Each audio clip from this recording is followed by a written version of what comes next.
Hey guys, PepperAmmy here. This week we are starting off the New Year's videos by making protein-packed tuna burgers with paprika potatoes.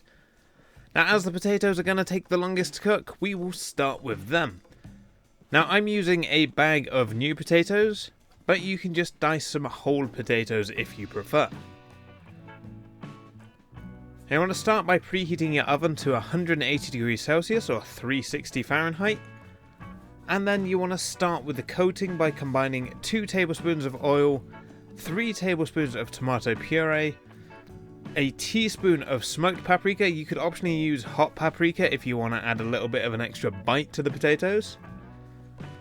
Then optionally you can add in some crushed garlic cloves and some diced shallots. Then simply prepare your potatoes. Now, as I'm using new potatoes, I'm just halving them and then coating them in the mixture. If you're using whole larger potatoes, you want to dice them and then give them a good coat. Now, as always, even though I am using new potatoes as well, I use my potatoes with the skin on because that's where all the good nutrients is. So just give them a good wash beforehand. Then after you have coated your potatoes, place them in an oven-safe dish and cook for about 40 minutes. Now you're going to want to turn them around at the 20-minute stage just to give them a recoating and to prevent the tomato puree from burning.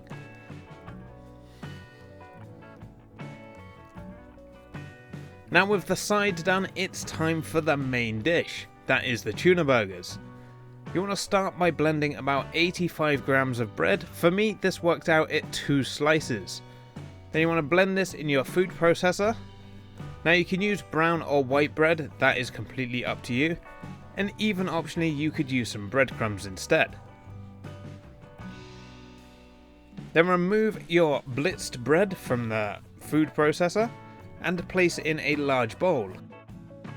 Next, add in half a can of drained sweetcorn and give a quick blitz. Now the reason why you're blitzing this is to help it bind the burger, as this is going to be where most of your moisture is coming from other than the tuna.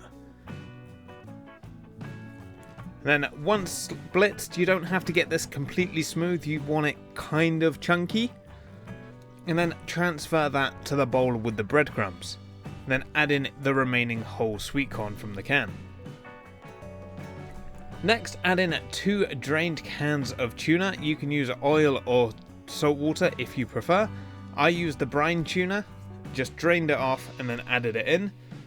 And then optionally you can add in some spring onion for a little bit of extra bite and texture, and also some shredded cheese. Now the cheese is mostly for the melt factor and a bit of extra flavouring throughout the burger.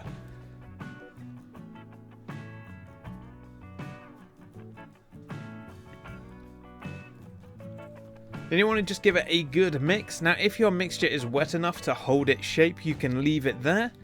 But if you wish, you can add an egg to help binding it all together.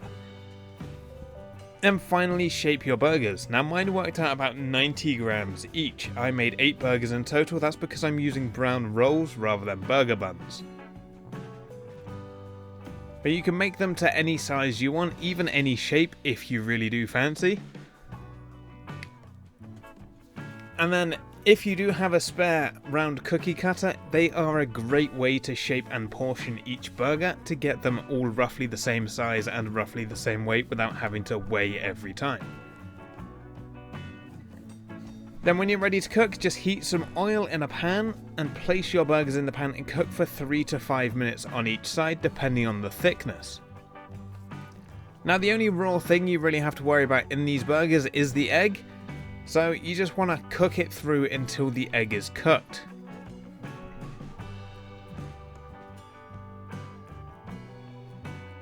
Now once cooked, place on your bun, top with some salad, your favourite sauce or salsa, and put some potatoes on the side. And there you have it, a nice healthy alternative for regular burgers and chips. Now as always, I hope you guys enjoyed. If you did, let me know down below with a like and comment. If you're new here, feel free to subscribe for free weekly cooking content, and I will see you all again next week. Thanks for watching.